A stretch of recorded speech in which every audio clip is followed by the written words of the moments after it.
So what will we see from the Bank of Canada next? So will there be another rate drop in July?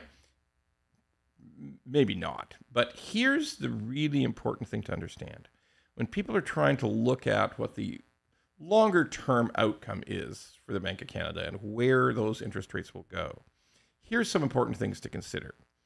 Just the other day, we had a terrible retail sales number come out of the United States, where not only did the retail sales fall dramatically, but they redid the previous report and said, yeah, no, we blew that. This actually was worse before.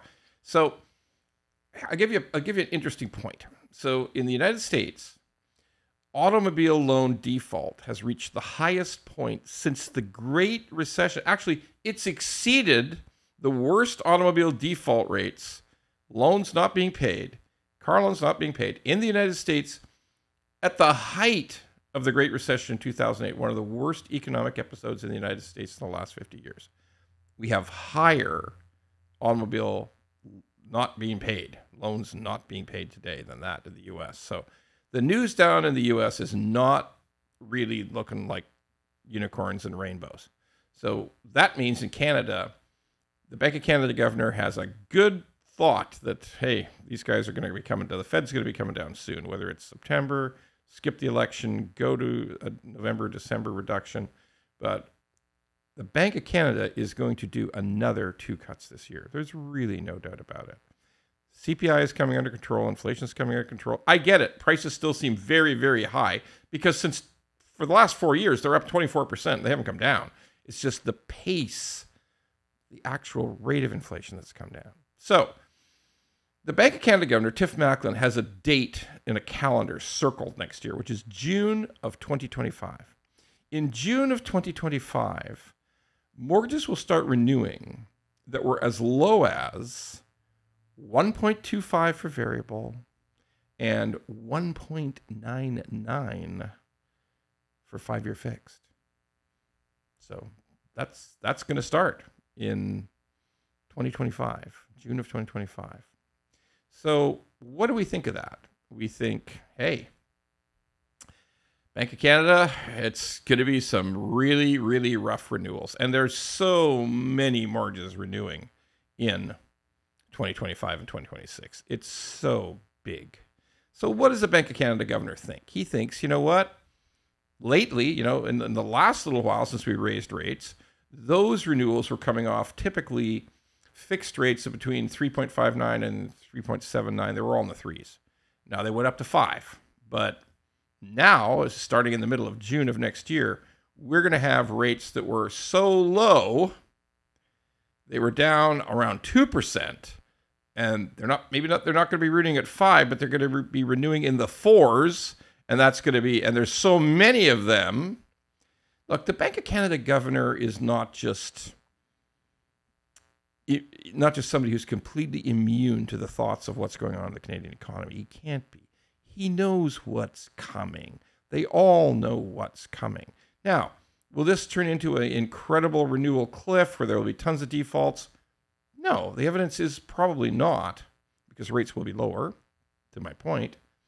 But they do believe that this will be very, very damaging to the economy, highly damaging to the economy. By the end of 26, when just about everybody's renewed at higher rates, that's less money to spend every month.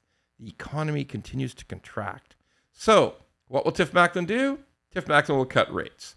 Eventually, we will reach a point where the Bank of Canada policy rate is around 3% or 2.75. That will probably happen before the end of next year. So will that save everything and fix everything? Hell no, it will not, because that's not a 1.99 fixed rate. That's not a 2% fixed rate. It's going to be in the 4s, low 4s, mid 4s, but maybe the very best possibility is high ratio mortgages, CMHC mortgages around 3.99, maybe, but most rates is still in the 4s. So how do we know this for sure? We don't, because like crazy world events could happen, like invasions could happen, things we don't know that can happen. We can't say for certain, but every rational economic indicator would tell us that, yes, by the end of 2025, we're going to have Bank of Canada rates 2.75%, 3%. Now, everyone in the comment section is going to light up and say, you're crazy.